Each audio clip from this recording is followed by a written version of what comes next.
All right, well, welcome to All About Ventilating Dehumidifiers, a very important topic. We talk a lot about ventilation here at the GreenHome Institute, and as of the recording of this session in the wintertime, where everything's getting really dry, but I can tell you most of the issues we have to deal with are going to be humidity, especially as the future goes on. And so ensuring that we have adequate dehumidification along with ventilation is a very important topic to us. And so we're excited to continue a conversation around that. Now, before we get started, during this giving season, we want to let you all know some exciting news about the GreenHome Institute. First, we have achieved the Candid Green Star Seal Platinum Level Transparency. So just like we want transparency and platinum levels of green certification in all of our buildings, we too hold ourselves accountable to these high standards. So you can learn more if you go to our Candid GuideStar account and see more about information about us and what we report. Next, we've also been approved as a 1% for the Planet Environmental Partner. So if your company is a 1% partner, you may now support our work by finding us on the 1% directory. Therefore, I wanted to let you know that we are so close to reaching our goal of 300 members by 2024. We just need a few more.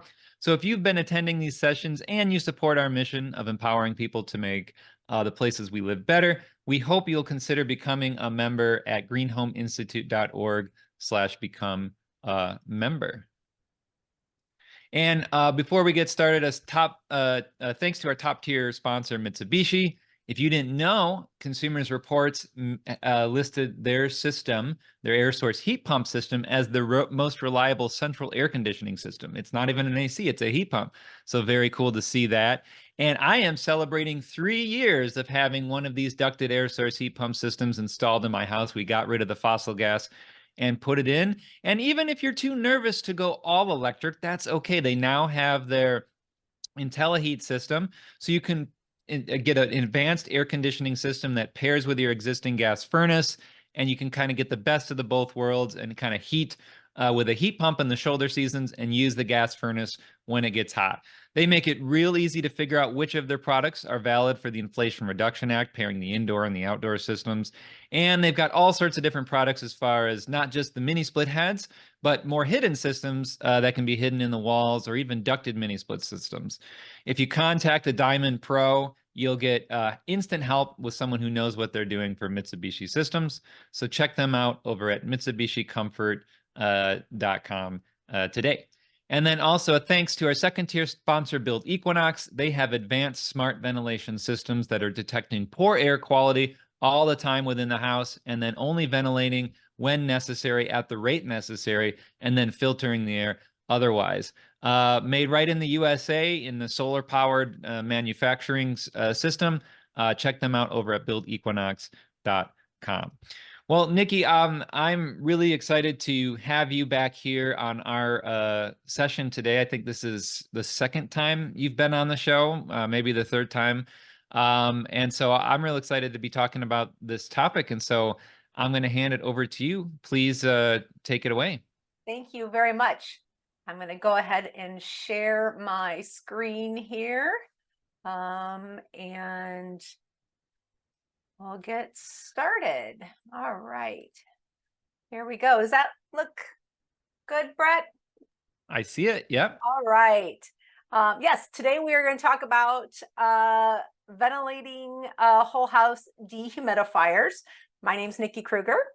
And just a little bit of background, Thermistor is the company that manufactures these brands. I did see someone log in, Andrew, I think, from Madison, Wisconsin. That is where we are headquartered. Santa Fe is our whole house ventilating and freestanding portable dehumidifiers. Many of you might know that the whole house ventilating used to be called Ultra Air. When we first invented whole house ventilating dehumidifiers back in the mid-90s. And then in the last 3-4 years, we combined underneath one residential brand, and then Santa Fe was the portable dehumidifiers. So all underneath one residential brand now. Quest is industrial, Phoenix is restoration. We specialize in dehumidifiers right there in Madison, Wisconsin, where our plant is. A little bit about me. I probably should update that now, but it's painful to say that I've been in the indoor air quality industry probably for over 20 years now. I am a HERS rater. I was a member of the ACA Low Load Homes Advisory Committee. There's some other things here. I'm currently sitting on the NGBS task force for updating the standard for NGBS for 2024. So lots going on in energy efficiency and indoor air quality that I'm very thankful that Thermostor allows me to be involved in, because it is very important. So just to start off with, I always like to make sure that we're all on the same page with definitions and terminology. So a pint's a pound the world around. If someone says that you need a 70 pint dehumidifier or you need 70 pounds of dehumidification, it basically means the same thing. And 1 CFM out equals 1 CFM in. And this is really important when we talk about ventilation. I'm sure you guys cover it a lot, but you know, for us, when we're talking about moisture control in conjunction with making sure we're ventilating our homes, there's certain climate zones that you got to be very careful if you're using an exhaust only ventilation strategy. So we want to make sure that we reiterate over and over, as soon as you start exhausting out, you're sucking in from somewhere. So sensible load is what that thermostat is trying to get to, because that's what we feel. That's what our body feels. It's that sensible load.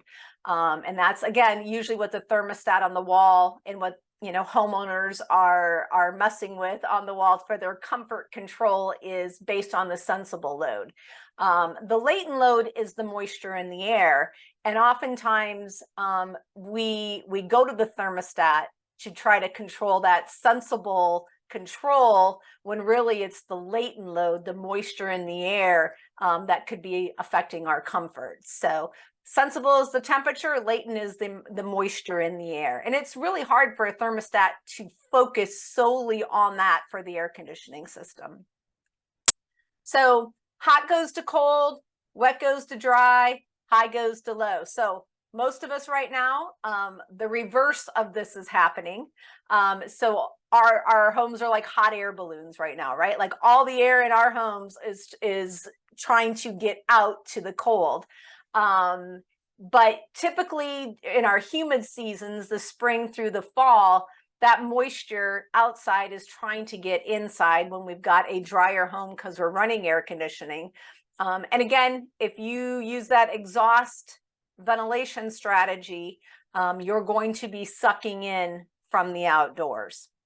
So this is thermodynamics, very important when we're talking about pressures in the home. So we've got a lot of maps that tell us things, right? We've got a relative humidity map. And if you can see here, basically we've got Texas up through Iowa, Wisconsin, all the way over to the Northeast and down, where we're seeing, high humidity. This is from October 5th. And we got areas that in the Midwest, central part, we've got 100% humidity. So we've got obviously rain going on in these areas.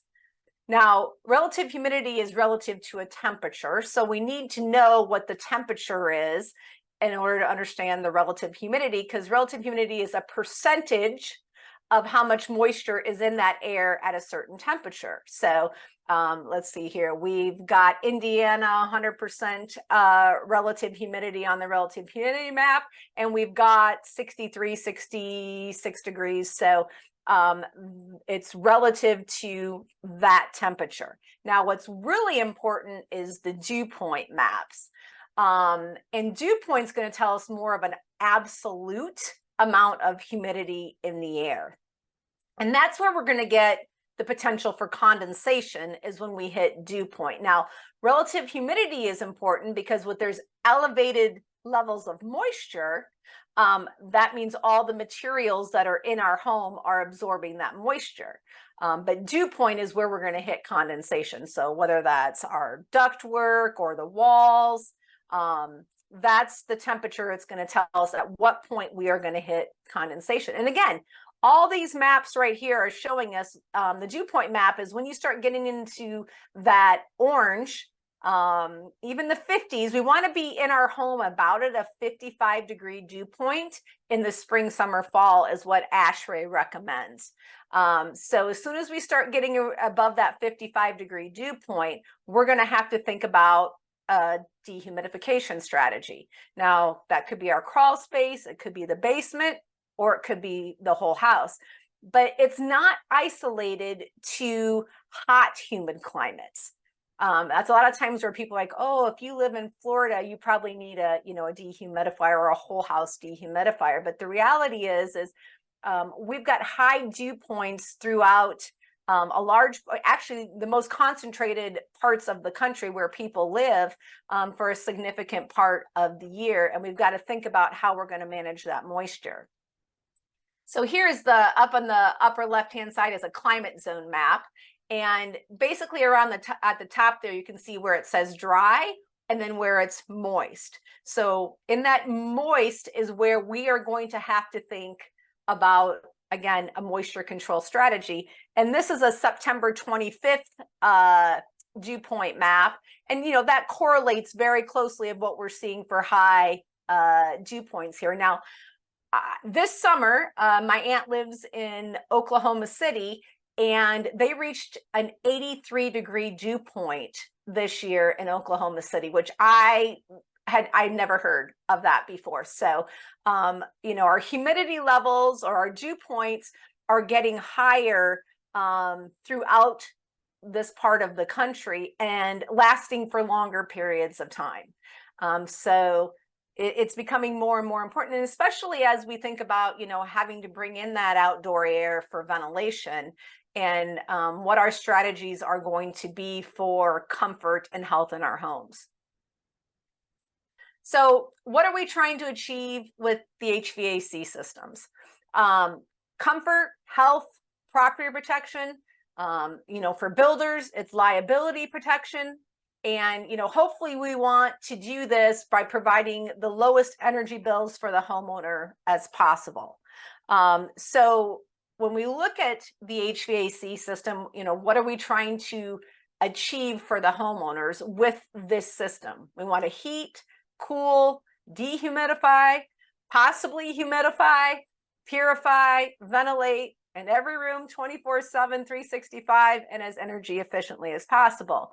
And that's a lot to ask from potentially one piece of equipment.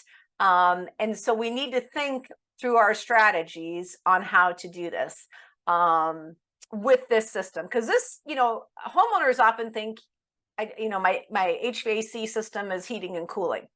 And, well, when it's cooling, it should be dehumidifying. But all of this is what leads to the comfort and the health in our homes with this system. So the IECC by code requires us to design our cooling systems, which is, the air conditioner, and it shouldn't be set lower than 75 degrees when we're doing our manual J's. So when we're calculating our manual J's, in order to take that information and put it into manual S to know what equipment we should pick, you're not supposed to go below 75. And I saw some laughy faces going up there on the screen, and it's true. I see a lot of manual J's that when I come across, my desk, that the manual J's are changed to be lower than that, and which is fair. I mean, we've got homeowners with expectations of bedrooms of 68 degrees. So it is very challenging, but that's what we're supposed to be by code using for designing HVAC systems.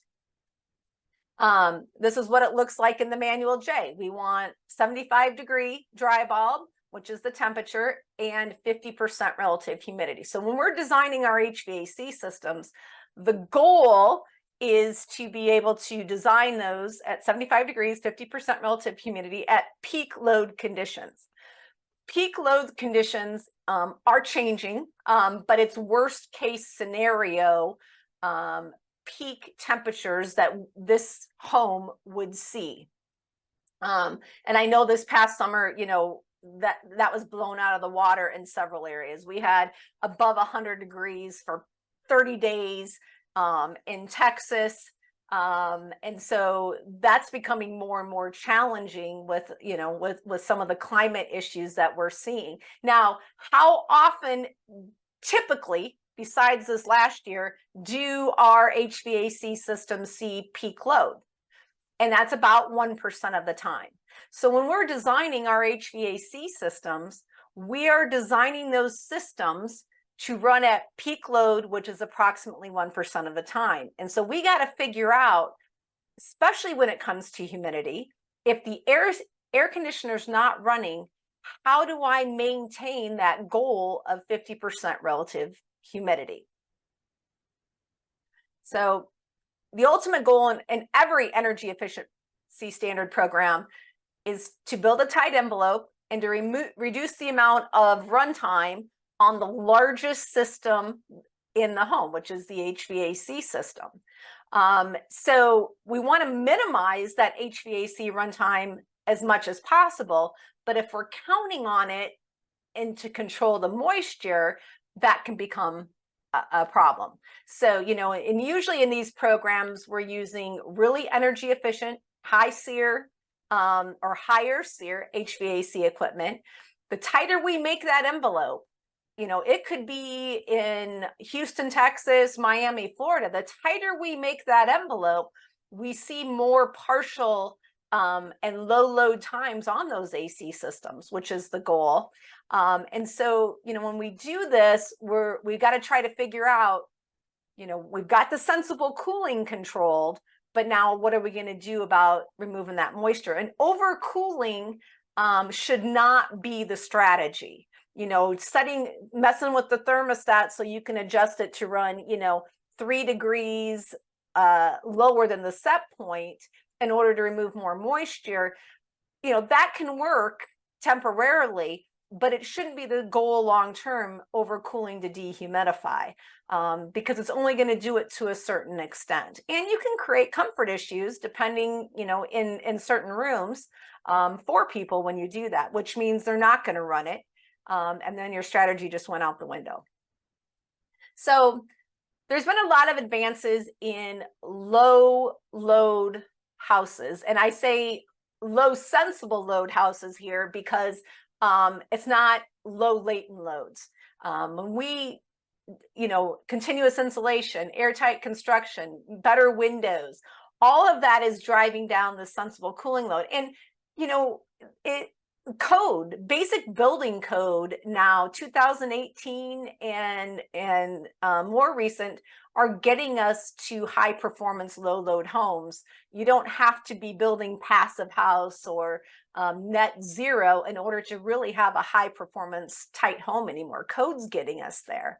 But there are certain things that obviously will reduce that sensible cooling load in our construction, but might drive up mechanical ventilation.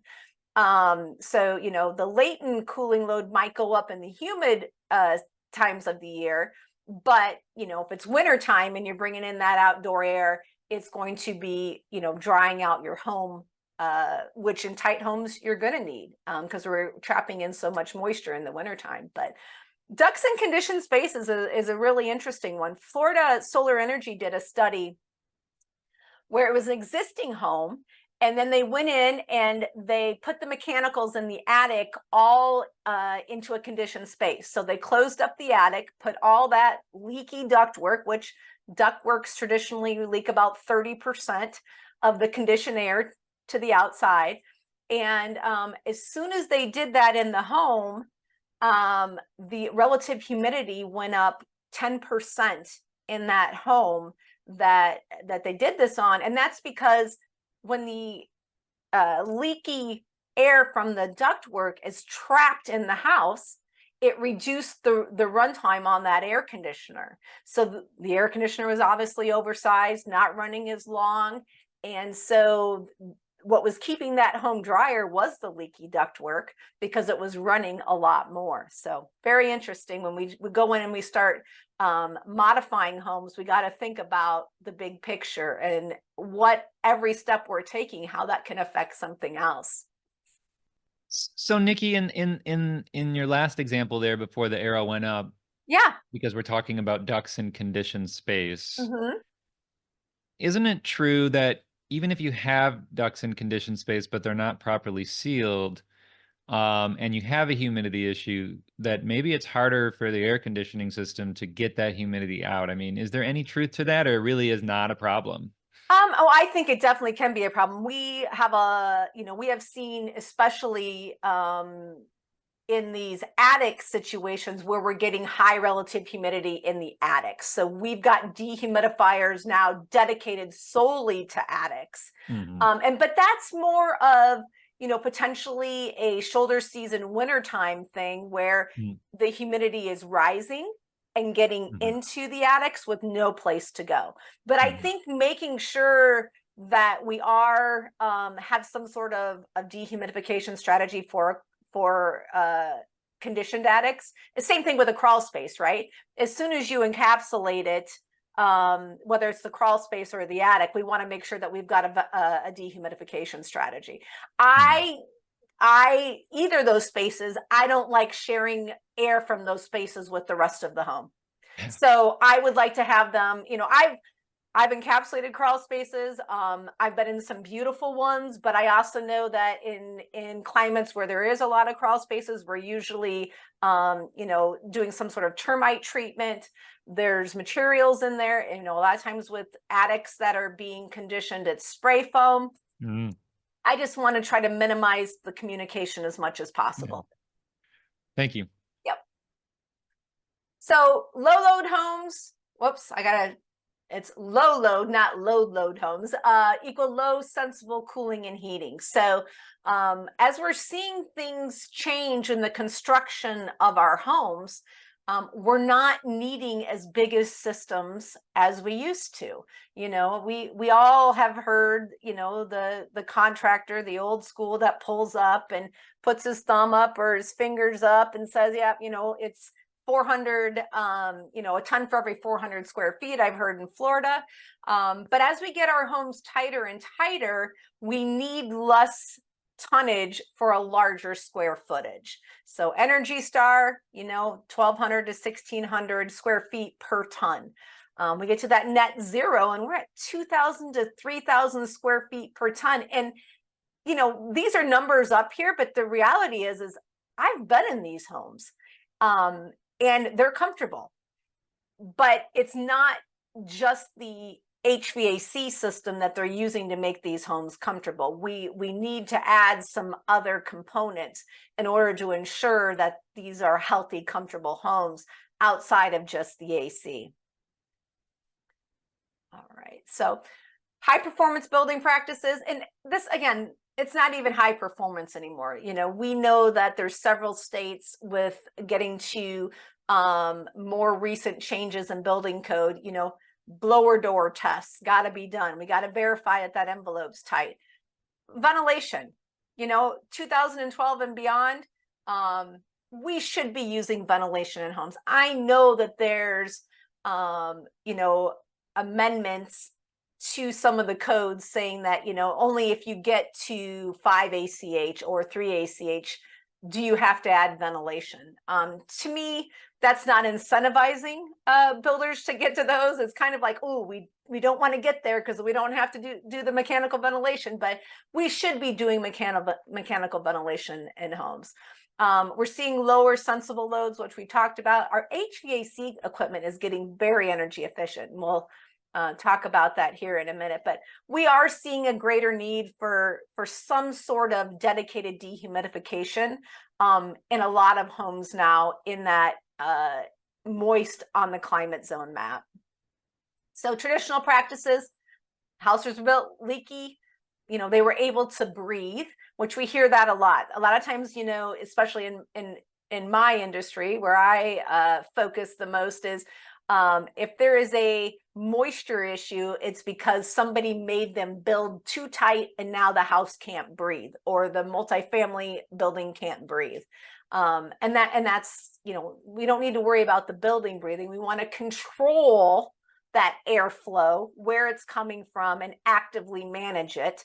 That way we can heat, cool, dehumidify, filter when we know where the air is coming from. Indoor air quality was something that, you know, wasn't thought about or controlled. We had high energy bills, and, you know, a lot of fingers pointed. And I get this all the time now. If a house needs a dehumidifier, I'm called into meetings with builders, architects, homeowners, energy raters, mechanical contractors, all on the call, because everybody wants to point the finger at somebody if a dehumidifier is needed because of a moisture issue.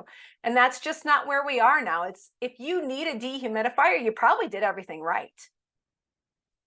So this is one of those taken from one of the emails that I wrote that had all of those people on them. There was a lot of, this was actually New Hampshire, and it was a tighter home, and they were having moisture issues. Obviously, leaky buildings was not the issue, but the reality is all of these things on here can add a little bit of moisture, which then result in a larger moisture problem. So it's not always easy to pinpoint exactly where all that moisture is coming from. Every single one of these can contribute a small amount to it. You know, and of course, the very last one on there, people operating the system according, you know, and the house according to their lifestyle is something none of us can control. What I like the thermostat at and what my husband likes the thermostat at are very different things. And if we're counting on that operation of that air conditioner to run for extended periods in order to control the moisture, that can be an issue just based on the people, no matter how well it was designed, commissioned, that it was all installed correctly. It doesn't matter. As soon as people have control of what they consider their comfort control center, all bets are off. So people actually generate quite a bit of moisture. We noticed this especially during COVID, when people were home for extended periods of time, and you know, potentially a lot of people in the home for extended periods of time, and they hadn't experienced that. Cooking, cleaning, bathing, breathing, all contribute to the moisture in the house. So about a 1/4 pound of moisture from breathing, and then a 1/4 pound from all the other activities. You know, people were building gyms in their homes and working out, and everybody was cleaning a lot more, so a lot more moisture. But 4 people can add about 2 pints or pounds of moisture in a home per hour. And like I said, during COVID, we saw a lot of it. And people were really concerned about their indoor air quality. And that's a good thing. It hasn't gone away. Homeowners are very in tuned and sensitive to what is going on to their home in their homes more than ever. So the need for dehumidification is significant. You know, when we look at ventilation, which is very important, it is a health strategy. I mean, we are doing ventilation for a health benefit, but when it comes to dehumidification and managing the moisture, it's health, comfort, protecting our personal belongings. The structure of the home can be affected by high levels of moisture. You know, the #1 detriment to any home is moisture. So, you know, the wood floors, the wood cabinetry, a lot of people don't know that when you look at the warranty for those, it indicates you better control that humidity, not too much, not too little, in order for them to honor that warranty. And there's a lot of organizations out there that give us a range. What I don't like is they give us a relative humidity without giving us the temperature, because it's relative. So when the temperature rises, automatically the relative humidity goes down. And when you lower the temperature, the relative humidity goes up. And that's because colder air, and I'm just going to make it simple, it's a little bit more scientific than this, but colder air holds less water. Warmer air holds more water. So if you call me and say, I've got a house and the relative humidity is 70% inside, I'm going to ask you what the temperature is. because that doesn't mean anything unless I know what the temperature is in that home. So very important. We see it a lot in crawl spaces, you know, that in the wintertime, the relative humidity can be high, but the temperature is low, which means the dew point's low. We're not going to get any condensation when the temperature and the dew point are low. So here's kind of an illustration of how that works. So sensible loads vary throughout the day, but the latent loads can stay very uniform. So here we've got outdoor temperature. As you can see in the morning at 8 a.m., we're about 74 degrees. When we go to 4 o'clock in the afternoon, we've got 98 degrees. So your sensible load can vary from, you know, 90% of what your air conditioner is designed to run at to near zero on some days or most days. Now below is the humidity, outdoor humidity. And you can see at 8 a.m. when the temperature is low, the relative humidity outside is high. You know, we're almost 90% relative humidity. This is probably where you're going to look outside and probably see some dewy grass potentially, right? Because we've got a lot of moisture in the air, but it's the temperature is low.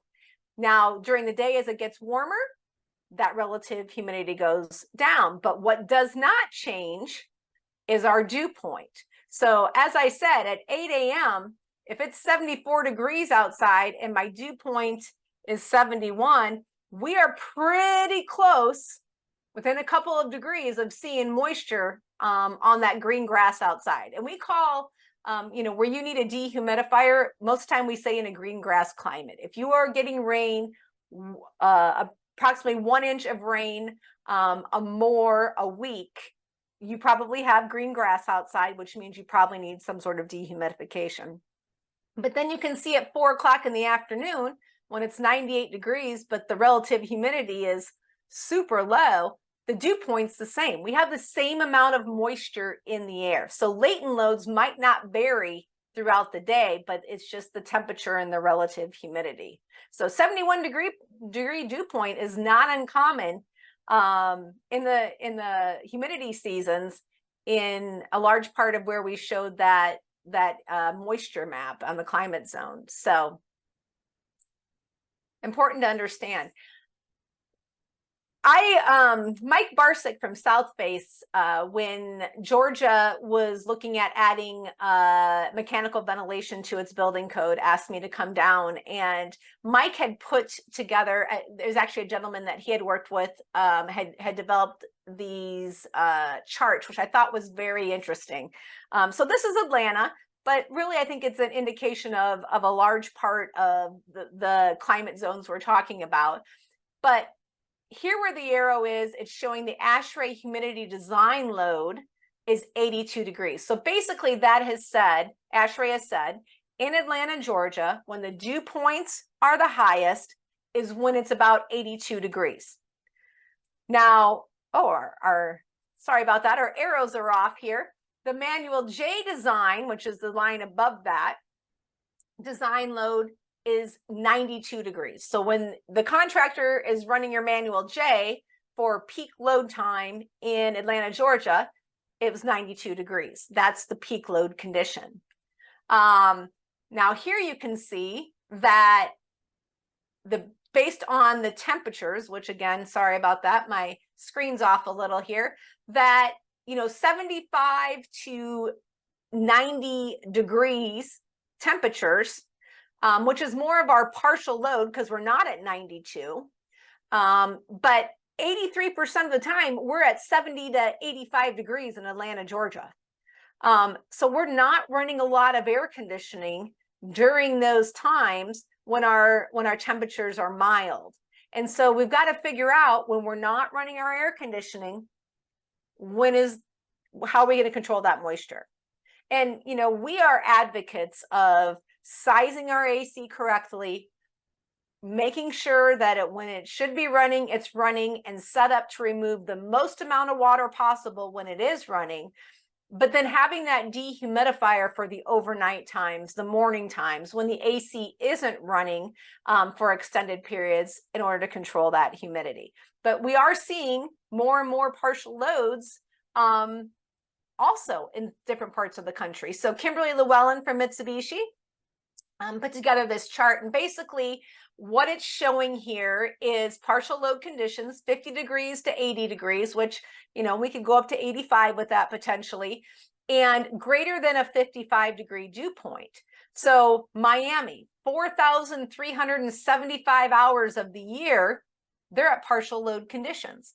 Everybody's, you know, Miami, oh, it's so hot, the AC is probably running all the time. Not at these partial load conditions, it's not. You know, we've got Charlotte, Baltimore, Chicago on here. You know, Chicago, 1,976 hours of the year that we're at partial load conditions. And then, you know, Phoenix is on here, which is always feel like Phoenix. I was surprised when I first started working for Thermostore. I got a call from a gentleman in Phoenix that wanted to buy a dehumidifier. And I'm like, no, no, no. What you want is a humidifier. And he's like, oh, you don't understand monsoon season. And it's very true.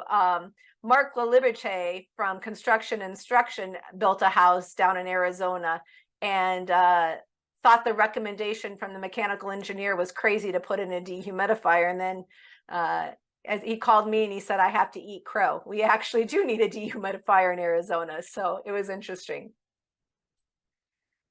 So air conditioners, you know, we all want to count on our air conditioners to control humidity 24/7 during the humid time. But the reality is they are just trying to get to that temperature.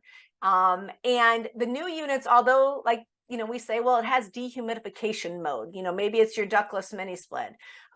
It's overcooling to dehumidify. It typically does not have reheat, which is what a dehumidifier. Now, there are some that do, but typically they do not have reheat in there in order to dehumidify to a set point without overcooling to have to do it. And typically a traditional HVAC system needs about 14 minutes of runtime for the coils in that system to load and before one drop of water goes down the drain. And that's what we call effective dehumidification. So you need runtime in order to just start dehumidifying. And then you're going to need about a half-hour runtime to really get probably closer to what you need and to control that relative humidity to an acceptable level in the home. So SEER, you know, as we talked about, that our energy standards and programs are really incentivizing us to use higher SEER HVAC equipment. And that really is the energy efficiency of that equipment. Now, the higher SEER systems have larger coils that are very efficient at getting to that cool temperature quickly, which means less runtime on those systems. Now, these coils hold about a pint or a pound of water per ton. So if you have a 3-ton system, you've got 3 pints of water on those coils when it loads. The coils don't get as cold as they used to, which is part of the energy efficiency. So they're not removing as much water as they used to.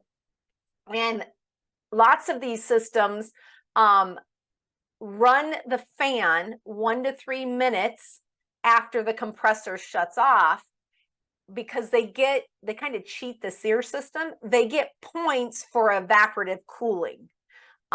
So, which we don't want, because all that water that is, you know, it could be 3 pints of water on a 3-ton system on those coils.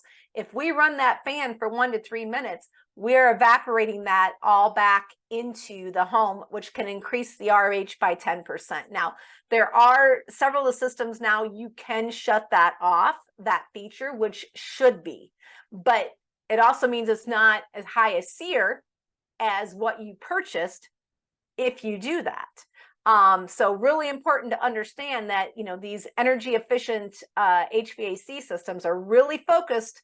The energy efficiency is on the cooling part and not on the latent removal part. So One of the other things that I always ask when I get a manual J is what the equipment is they're using, and if they have any data on the sensible heat factor or ratio of that equipment. And basically what the sensible heat factor tells me is when that system's running and cooling, how effective is it at removing moisture when it is running? So we're going to look at some data here. So here's some data from actual equipment, air conditioning equipment manufacturer.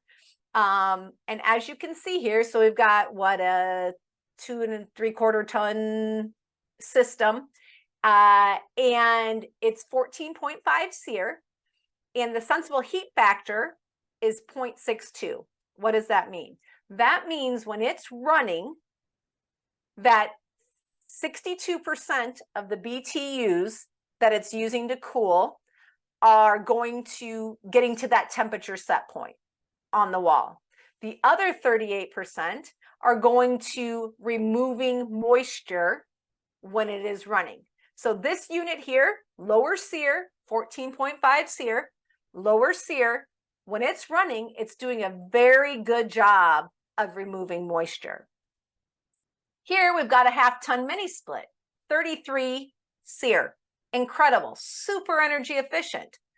96% of the BTUs are going to get to that temperature, and 4% are focusing on removing water. That's why, typically if you look at their condensate lines, they're about the size of a pencil. They're just not super effective at removing moisture. So knowing the equipment's sensible heat factor is really important to understand how effective is it going to be at removing moisture when it is running, because that could determine what size of dehumidifier you're going to need in order to try to maintain that 50% relative humidity. So variable capacity equipment, we get this a lot. Oh, I'm using a variable speed, system. It's going to control the relative humidity. Again, it's not getting those coils as cold as other systems. So, the air coming off of them is about 55 degrees, which means it's not removing as much moisture as older systems or maybe less energy efficient systems. Typical higher sensible heat factors, meaning it's not removing as much moisture when it is running. And when it is running, you still have, if it's a 3,000 BTUs, 2/3 are still going to the sensible and 1/3 is going to the latent. So it's not solely focused on just removing moisture when it's running. And again, it's got to be running in order to remove moisture. Yes. Well, wouldn't it be fair to say that if you have variable, you most likely have a system that's more likely to be right-sized than not, and therefore in that sense maybe doing a better job of dehumidification versus a same efficiency system that's either 2 or 1 stage? I mean, is that a fair thing to say? Or could be. I would say and I just had this conversation with one of our salespeople. There are so many things that contribute to moisture in the home. So you don't know, but yes, I mean, the hope is, but it's the compressor ratio is that the closer you get to the temperature, the set point temperature in the house, the less water is being removed from that air. So, when there's a bigger delta T in the ambient air and the coils getting cold, I mean, when it turns on, it's going to load up those coils quickly and remove more water, like 14 minutes, right? That's where the majority of the water is being taken out. And then over the closer you get to that temperature, which variable capacity means that it's just trying to maintain, running longer, trying to maintain that temperature, it actually removes less water when doing that. And that's what that's showing here. Right-sized, I would say yes. Yeah. Also, right-sized potentially could mean not running as much, even if it's, because it's not needed as much, because hopefully we're building a tighter envelope in a right-sized system. Yeah. So if I heard you right, you're saying the startup, that sort of That first peak, 14 minutes, that startup, that's when it's really driving. Yeah. a Okay. lot of that moisture, because we got to load those coils up with a lot of moisture Yeah. to start cooling. And Okay. then the longer that we maintain that and run it, Yeah. we're just not removing as much, because again, 2,000 of those BTUs is focusing on just getting to that temperature, and Yeah. only 1,000 on the water removal. Okay. Well, thank you for, yeah, thank you. So why homes need dedicated dehumidification? I think we've covered all these: comfort, health, proper protection, the partial to no load times of the year. You can't control people. And it's the only way to ensure 50% relative humidity in the home. So as I mentioned in the beginning, a gentleman named Ken Gehring, who is 85 years old, was on the team at Thermistor to invent these whole house ventilating dehumidifiers. Ken is on a forum called HVAC Talk. And if you go on this forum, he's known as Teddy Bear, and he loves to talk with people about moisture issues or applying dehumidifiers, or even if they need a dehumidifier, because he will be the first to tell you when a dehumidifier is not going to fix the problem. So he was part of the team and that developed these whole house ventilating dehumidifiers in the mid 90s. And basically these are designed to bring in outdoor ventilation air as a supply ventilation strategy. You don't have to use the ventilation duct on these if you don't want to, but it is an option that you can do. All of our units have MERV 13 filtration. And then the goal is to dehumidify the home to a specific relative humidity set point, regardless of your AC runtime. So this unit just focuses on dehumidifying to a set relative humidity, no matter what's going on with the AC runtime. So, when you utilize a dehumidifier as part of the comfort and health control strategy in the home, hopefully microbial growth, we're not gonna have any microbial growth problems in the home. Odors are going to be minimized as well, because usually if you smell something, that means there's microbial growth. We've all been in basements, we've all been in crawl spaces. I've been in homes where it's obviously, you got a back bedroom, maybe a primary bedroom where you smell odors. So, you really minimize that when you can focus on controlling that relative humidity. Comfort levels in the living space are improved. When you control the relative humidity to 50–55%, you can actually increase your thermostat 2 to 3 degrees and be probably more comfortable. It's the difference between, 90 degrees in Arizona versus 90 degrees in Miami, right? I mean, it's not the heat, it's the humidity that makes us uncomfortable. So we can actually increase our thermostat setting when we do that. Yeah, I was the one also laughing at that 75-degree manual, Jay. But as you say it this way, maybe it is actually a practical statement if you have correct humidity. So I just wanted to point that out. Yeah, and people are like, oh, the homeowners have to have it at 68, and there's no doubt. We all sleep better when it's cooler, but we might not have to keep it so cool, because a lot of times when people get up in the middle of the night and they're uncomfortable and they start cranking down that thermostat, it's not the temperature. It's usually a humidity issue. So indoor air quality can be achieved.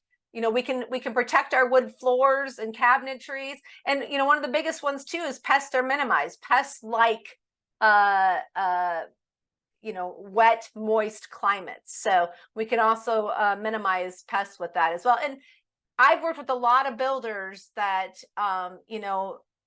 if they start getting paint bubbling on the trim by the floor, or they're getting microbial growth, or the wood floors, a lot of warranty claims can be minimized. And for HVAC contractors and builders as well, callbacks, can be managed a little bit more when you control the relative humidity.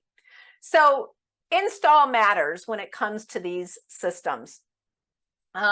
our recommendation has always been, if possible, a dedicated return to the dehumidifier. And again, you have optional ventilation options with every unit. Even our 70-pint unit that doesn't have a dedicated fresh air duct, you just tie that into the return of the unit. It's so small, there isn't room for one of those, but all of them can bring in outdoor air, but it's optional. If you're using an ERV or a different ventilation strategy, you don't have to use it. And then tying the dehumidifier on the supply side of the HVAC system. So depending on where you are, this is obviously more of a southern attic install, but we do in our manuals have more of a traditional upright install, but it's going to be the same. Dedicated return, tie into the supply. This is the most energy efficient way to install a dehumidifier, because when you set it up this way, you don't need to run the fan on the HVAC system in order to get that air going into the home and throughout the supply ductwork. Now, I would say that if you are working in super tight houses, that we generate heat. All dehumidifiers generate heat as a byproduct of removing that moisture. So we are creating heat by removing that. If you are in a super tight home, now let's take our 70-pint unit. It's 100, well, it's not going to be because they're static, which is something important to know, but let's say we have 150 CFM of air going into the supply. It's not a lot of heat that's going in, but if the first supply register is right over the lazy boy chair in the living room, someone's going to feel it. So install is really important on these, but making sure that in a very tight home where they might feel that heat a little bit more because it is so climate controlled, you would want to run that fan in order to get better mixing and distribution throughout that home. But it's always an option. If you install it and you do start getting comfort complaints, then we can tie the two in to run together when that happens. But this is the most energy efficient way to install and our recommended install. Now, return to return, very common. Some, in retrofit, which a lot of times that's what dehumidifiers are, right? Nobody wants one until they need one. And then once they get one, they would never do it without it again. But return to return when it comes to retrofit is often the simplest install. It is in our manuals. But I'm going to tell you right now, it's also the one that we see the most problems with. And the reason being is that, as I mentioned, dehumidifiers generate heat. And when you put that heat on the return side of the HVAC system over the coils in the air conditioner, it's going to heat up those coils. And when we heat up those coils on the air conditioner, it's not going to remove moisture, or definitely a lot less moisture. And we're counting on that AC system when it's running to remove moisture. If you're not, you're going to need a massive dehumidifier in order to control that humidity. So we are supplemental dehumidification. We're supplementing what the air conditioner can do. So we don't want to heat up those coils on the AC system. Also, when the air conditioner shuts off, and then the dehumidifier says, okay, well, we were just barely at that RH set point, and now we've drifted from it when the AC shut off, and now we need to run the dehumidifier. It's going to blow all that moisture on those coils back into the living space. So we have it in our manuals. There's a lot of cautions that you will see in our manual with this. I don't recommend it. I've had contractors call me, screaming, yelling, I put in your dehumidifier, it's a piece of crap. The RH in the house actually went up. And so my first, as exploring is, how did you install it? And this is typically what the install is. And they'll go back and put that supply from the dehumidifier on the supply side of the HVAC system, and it'll work. So keep that in mind. It's very important. So much so that this is Florida Solar Energy did a study in 2018 and said it's the most ineffective and inefficient way to install a dehumidifier. And now Florida Building Code has actually not allowed it any longer in their building code. You can only do a dedicated return to supply or supply to supply. I didn't put that install in here. It is an option.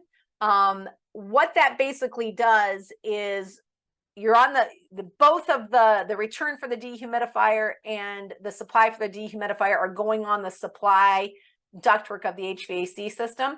What that does is when the AC runs, we're getting really cold air with a lot of moisture in it because it's so cold into the dehumidifier, which supercharges the dehumidifier removal of water. And you don't have to worry about static on that side when you do it that way, because one thing you got to keep in mind when you're installing a dehumidifier is the static of the system. But the reality is you got to have the AC runtime in order to supercharge that air going to the dehumidifier. So if you're in a climate where you're not running a lot of AC, I wouldn't ever recommend that install. Also, you know, we're going on the supply side. We're using more of that supply ductwork, which again, we have heat coming out of that dehumidifier, and we potentially could heat up the last couple of rooms on those supply ducts. Registers from that as well. So a lot of cautions. It's all in the manuals. We caution and let you know what you need to be thinking about when you do those installs. We're seeing this one more and more. No duct work. I'm using ductless mini splits. And so I don't have anywhere to tie in the dehumidifier. So what you can do is give the dehumidifier its own duct work. What we recommend and what you'll see in the manual when you go in there and see this install is that we like to put those supplies as close to the ductless mini split heads as possible. Again, we're generating heat. We don't want to create an uncomfortable environment. So either that, or you can also, if you've got vaulted ceilings, you can discharge that air coming out of the dehumidifier up towards the vaulted ceilings where potentially nobody's ever going to feel it. So one thing I want to talk about here, and it's really looking at whole house versus portable, because when you look at dehumidifiers from you know, more of what we consider kind of commercial grade residential dehumidifiers, it's important to understand their performance at different conditions. So we all used to test our dehumidifiers per the DOE at 80 degrees and 60% relative humidity. So when I say that we have a 70-pint dehumidifier, it's because at one time we were required to test their capacities at 80 degrees and 60% relative humidity.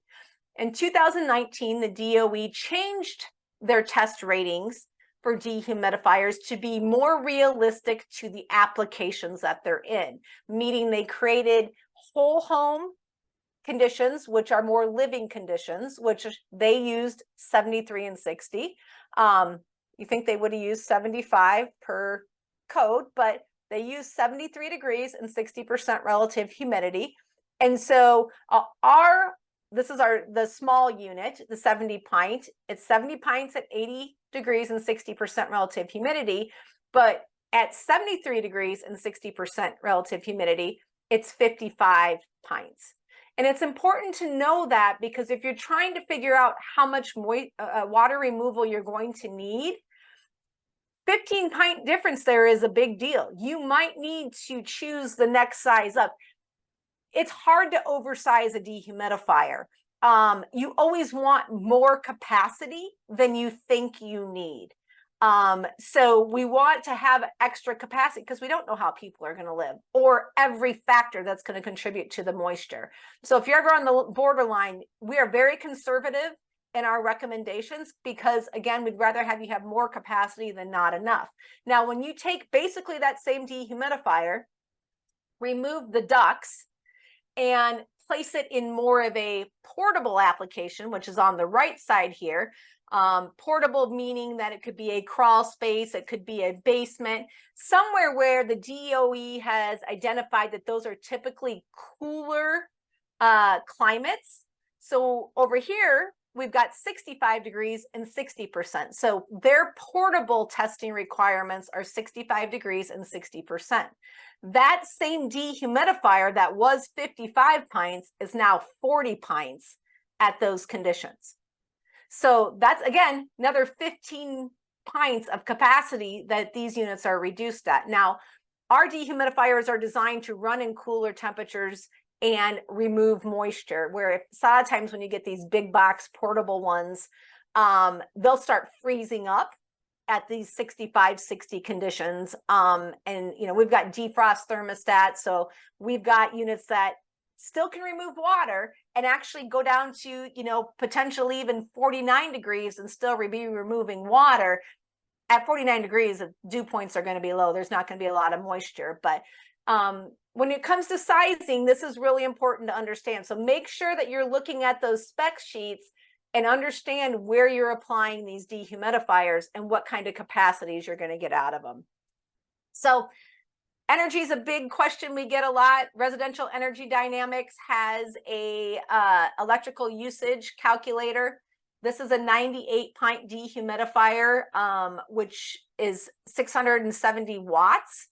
I said I was going to use it 270 days of the year because I want to live somewhere where it's nice and hot and humid. Out of every hour in the day, it's going to run 20 minutes. So every hour it's going to run 20 minutes. Now, sometimes it's going to run less, sometimes it's going to run more, but I chose 20 hours, 11 cents for kilowatts. And this dehumidifier is going to cost approximately $159 during the year to run. So great resource out there to use.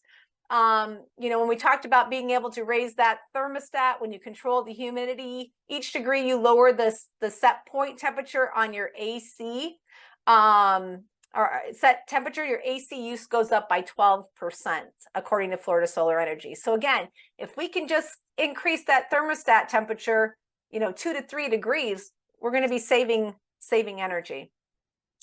And in the words of Dr. Joe, you cannot energy conserve your way to dry. It's gonna cost you to keep things dry, but using a really energy efficient dehumidifier in order to do that is really going to help.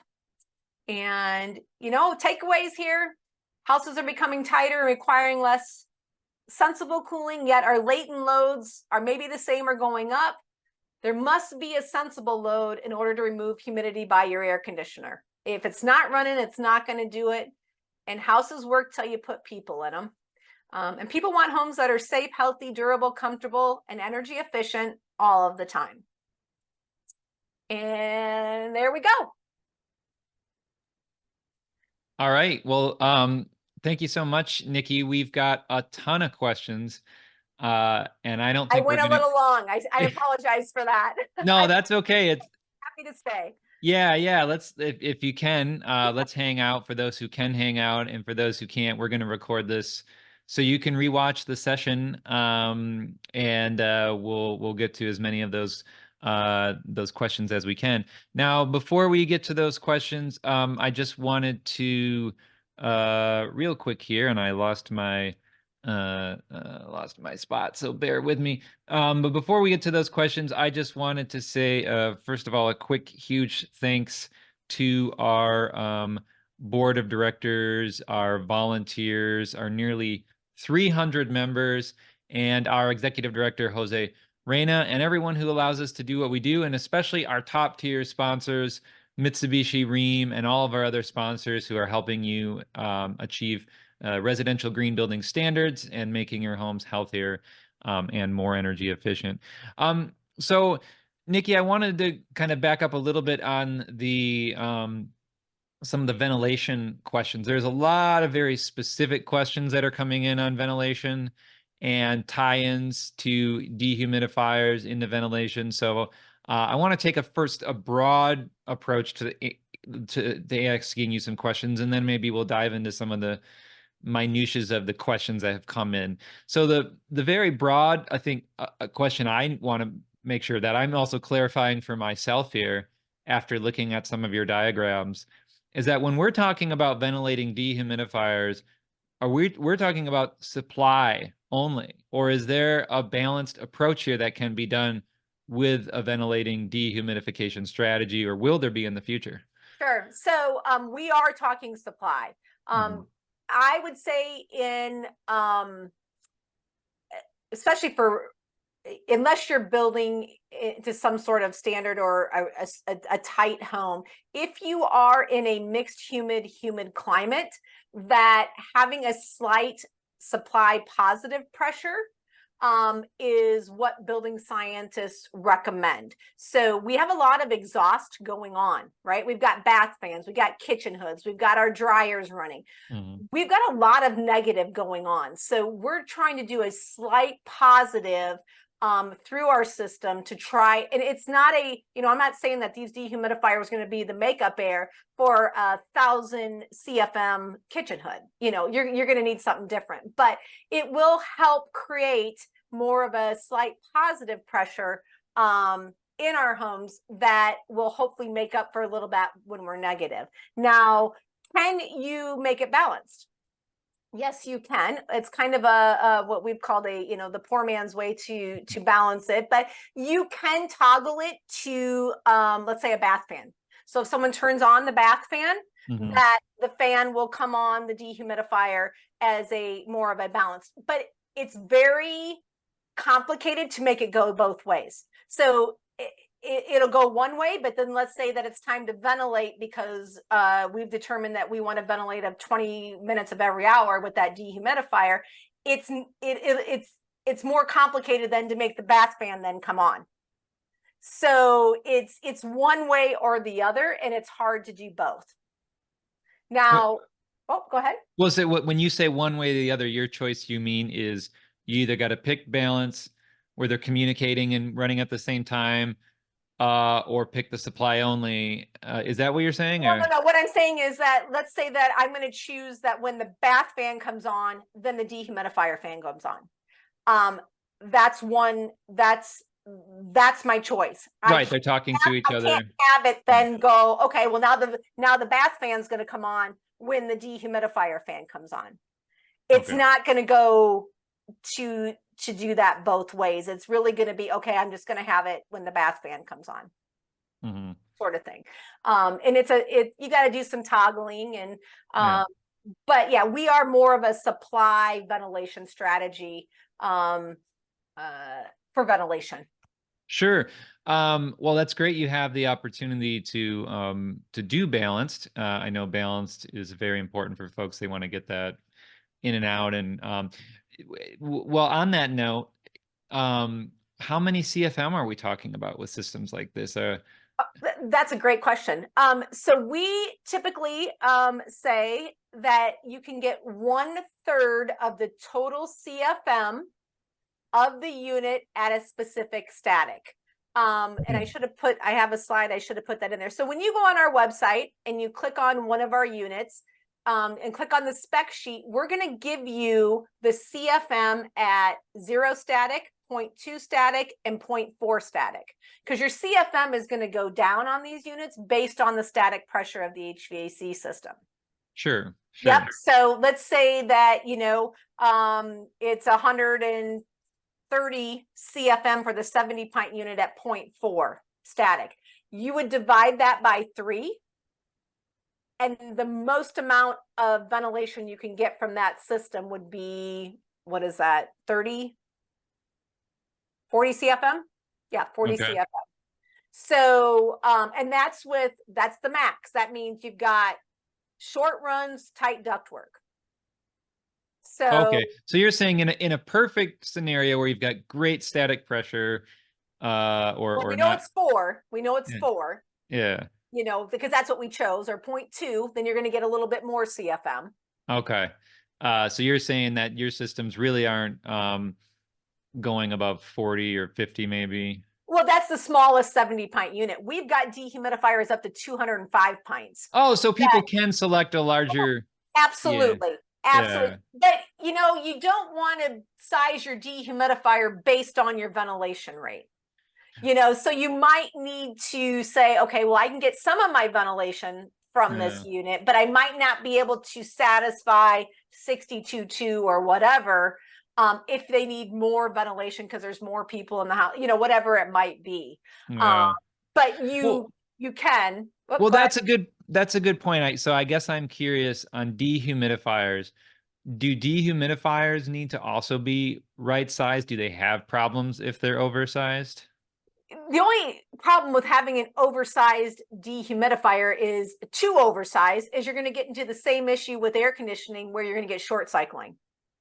And we don't want, but we also don't want one that's undersized because then it's going to run all the time and it's never going to satisfy the relative humidity. So we have, you know, kind of we do go by square footage. You know, we say that, you know, this unit is good up to approximately this amount of square footage, not knowing everything, but we're also very conservative in our recommendations. You know, we say 1,800 square feet with, you know, 8 to 10 foot ceilings for our 70 pint, where another manufacturer can say, oh, that can do 5,000 square feet. And there might be a house out there that it could do. But the reality is we'd rather have you have more capacity than you need. Now, is there a can the systems, you know, I guess, well, in the case of my question, can you ventilate without dehumidifying? Can you just have the ventilation be running if there's not a call? Okay. Absolutely. So when these are set up, that whatever ventilation controller, you know, we have a humidistat that has a ventilation schedule built that you can program in. But basically your ventilation is just the programming of that fan turning on.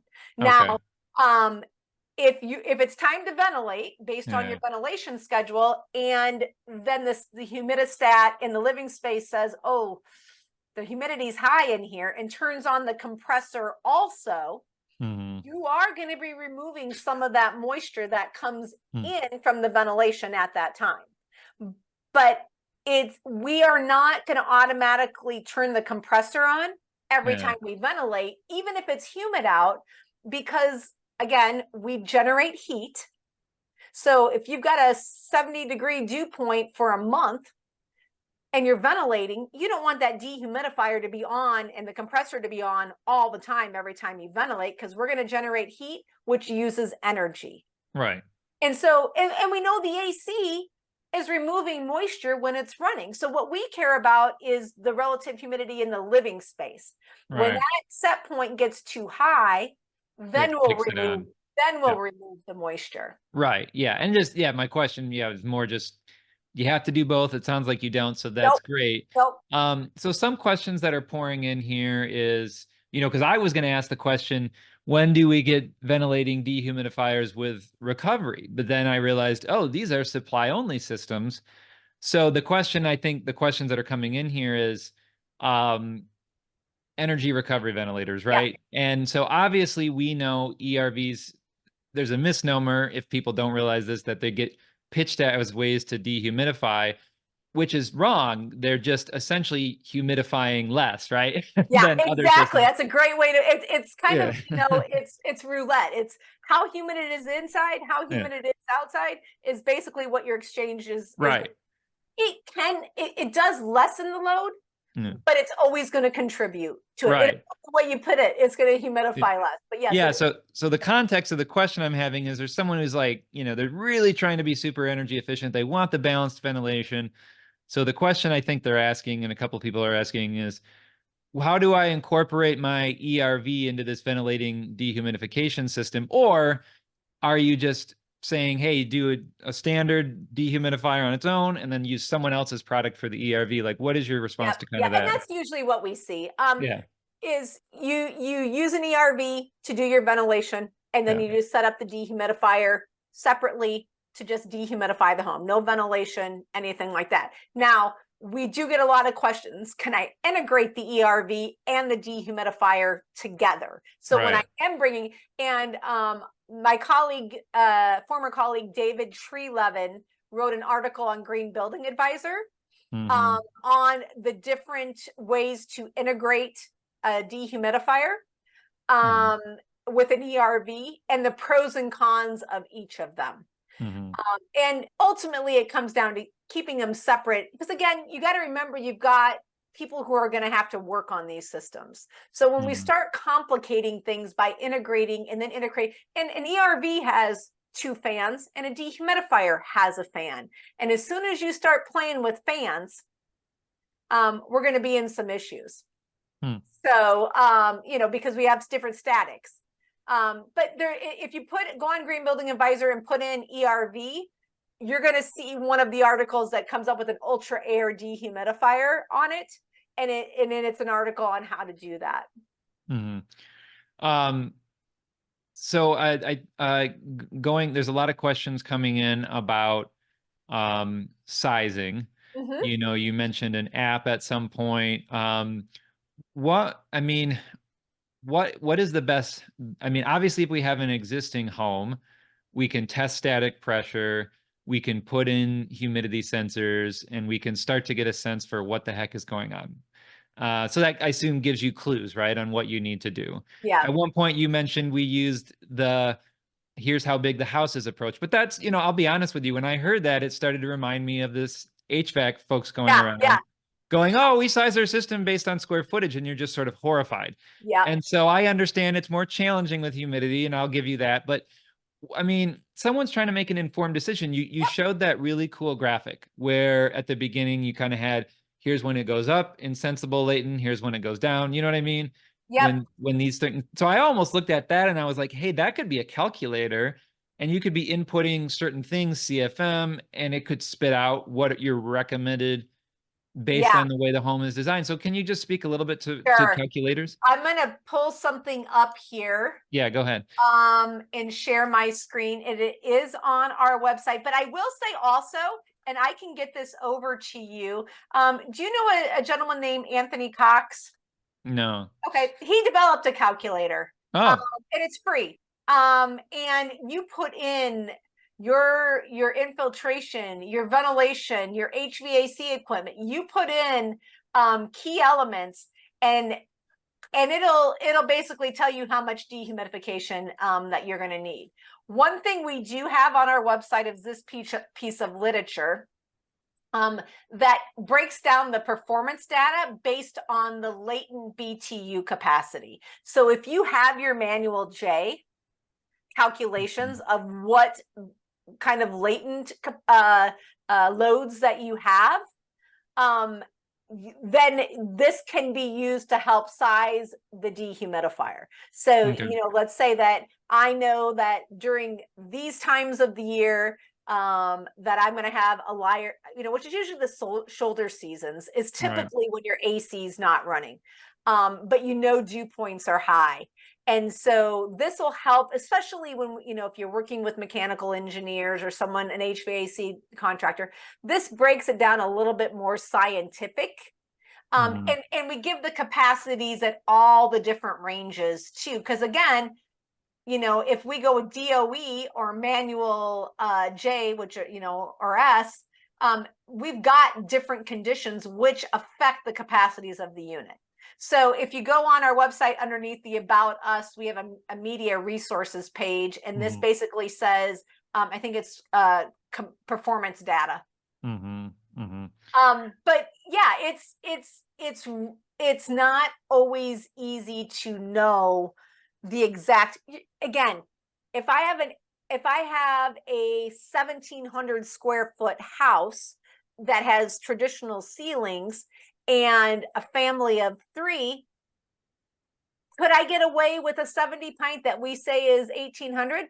You might, but there's no harm in going to a 98 pint either, just the next size up. Right. Do you know if the Passive House folks, the WUFI programs, I know they try to model moisture damage in the walls. Do they try to attempt to guess at how much humidity issues they're going to have in their projects? Have you seen anything like that? I think they do.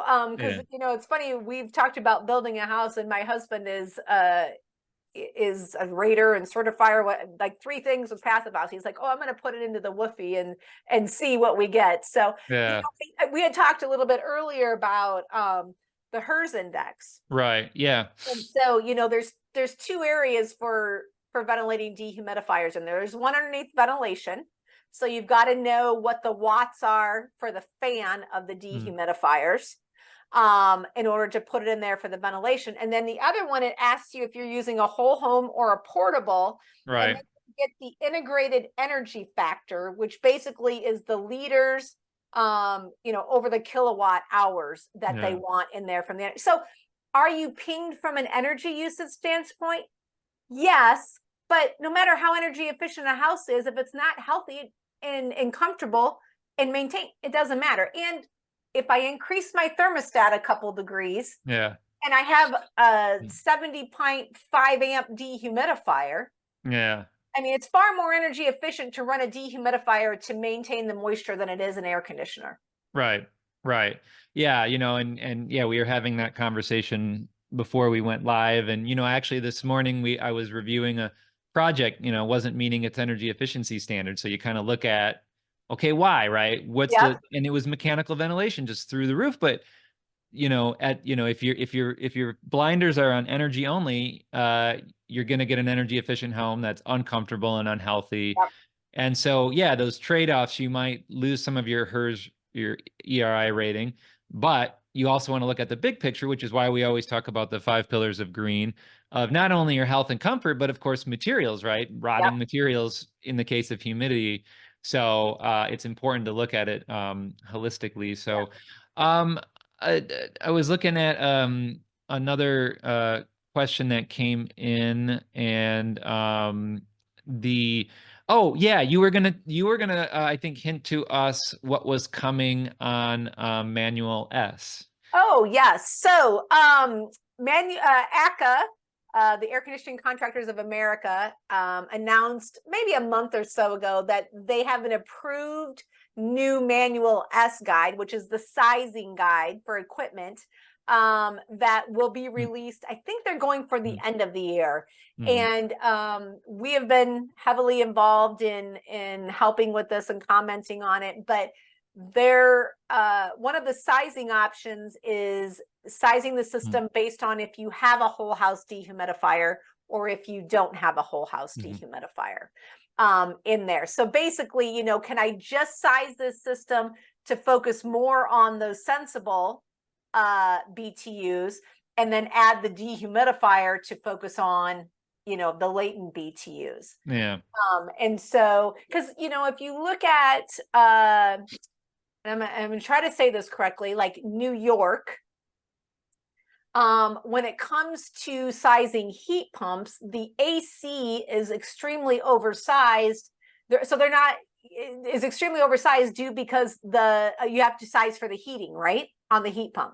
Right. So the AC part of it is oversized. So, one way to get around that is then adding the dehumidifier in order to help with that. Right. Well, and that makes a good point. And I really appreciated, what you were showing us with mini splits, and you just showing us the numbers. I really like that because, yeah, I've been hearing anecdotally, not from anyone directly, that, more and more projects that are using mini splits are having humidity issues. And so, and that makes a good point. On the heat pump, we are focused on the heating side. So it really sounds like, as heat pumps are getting distributed everywhere, we really also need to bring in humidification or dehumidification systems. So, yeah. And we've got, a great relationship with Mitsubishi because of that. We do a lot of builder training and HVAC because, they recognize that in certain climates and in higher performance homes that they're not going to be able to satisfy that latent. Yeah. So speaking of heat pumps, we, they heat, they cool. We've got ERVs, they send air out, they bring it in. So when are we going to get all-in-one dehumidification and humidification systems? Because I think now, we're in the winter time as of this recording. I just actually turned on my whole home humidifier today. And because I saw the dry air on my air quality monitor is going to an alert, right? My dew point was crashing down to 30. My hands are cracking. And we know that COVID, the flu, whatever, all airborne things get worse under 40. They become, you catch them easier. And so since then, we've knowing humidification is becoming important, but you got to do it carefully. Yeah. So when are we going to get an all-in-one humidification and dehumidification? I'm putting you on the spot, Nikki. Oh, When no, are no, you no. going to make it? So And I've, my background of where, I've worked, I mean, I was with one of the number one manufacturers of humidifiers. I mean, yeah. coming from Wisconsin, although I live in Northern Virginia now, I mean, never live in a house without a whole house humidifier. I Right. mean, and I mean, I can see, in a newer performance construction zone or construction home, you might be a couple years, 3 years, they say, to dry out, but at some point, but I would say that those two technologies are so extremely different that it's hard to put them into one box. Yeah. What I would see potentially down the road is more of potentially this ERV dehumidifier combo. Sure. Yeah. Before I would see something like that, because a humidifier is it's so basic, right? It's a water panel and water going through it, and just dripping down. Where a dehumidifier is a refrigeration system. Yeah. I mean, it's an air conditioner in a box. That's what a dehumidifier is. It's an air conditioner in a box that's focusing on removing moisture. Right. An air conditioner, usually you just put the compressor outside. So that's why the heat is just charged outside, where we have it all in one box. So that one's a little farther fetched, I think. I mean, I could be completely wrong. Yeah. Somebody out there could be working on something. Right. You just haven't heard anything. that I'm aware of. Yeah. Well, and I appreciate you bringing up the ERV dehumidifier conjunction, because I think of ERVs, they're typically recommended as standalones and not integrated into your system, your HVAC. Now, I know that's I rarely do I see them have their own ductwork. Rare, yeah, right. And I mean, because people, I think it's just cheaper, right? You just throw it in, you have existing homes. Way cheaper. But could a ventilating dehumidifier be a standalone if someone wanted to do that? Oh, yeah. Where you give it its own ductwork? Right. Yeah, Absolutely. it's just its own thing. Yeah. Yeah, and we have that in our manual. Yeah, that's where I said, because usually that's a ductless mini split application. And well, sure. Yeah, I guess you don't have a choice then. Then you want to put those supplies from the dehu as close to those ductless mini split heads as possible. But even in situations, I had a call this morning with a mechanical engineer that it's a newer, smaller home. And he's like, can I just give we have a vaulted ceiling. Can I just give the dehumidifier its own ductwork? Because he's worried about it's a high static system, worried about the static pressures. High performance home. And I'm like, yeah, give it its own ductwork, discharge that air up at the vaulted ceiling. Nobody's going to feel it. It'll be fine. And that's the other thing too, is water vapor is lighter than air. So if I take my hygrometer and read the relative humidity at the floor and read it at the ceiling, it's typically going to be more humid at the ceiling than it is going to be at the floor. Right. And so, discharging the warm air towards the ceiling where people aren't going to feel it is not a problem at all. Right. That's typically where your humidity is going to start, building up a little bit more. That's why we see, vaulted ceilings with sometimes microbial growth. We've got, some issues up there. That's interesting. Well, we'll have to leave it at that, Nikki. Okay. We're at our time, and I really appreciate you coming out and talking through these important issues with us. And I thank everyone for sticking around, and we'll catch you all in December next week. So, and before I let you go, Nikki, where can people go to contact you or learn more about ventilating dehumidifiers? Sure. So santa-fe-com is the website, and my number's up here, and my email address, nkruger@thermostore.com. Great. Thank you so much, Nikki. Thank you. Take care, everyone. Have a good rest of your week. Yeah, bye. Bye. Be sure to check out all of our courses available online that you can watch anytime and anywhere to pick up your CEUs. Before you go, make sure to subscribe to us on YouTube to get weekly updates and stay up to date on green building science courses, webinars, and home tours. Thanks again.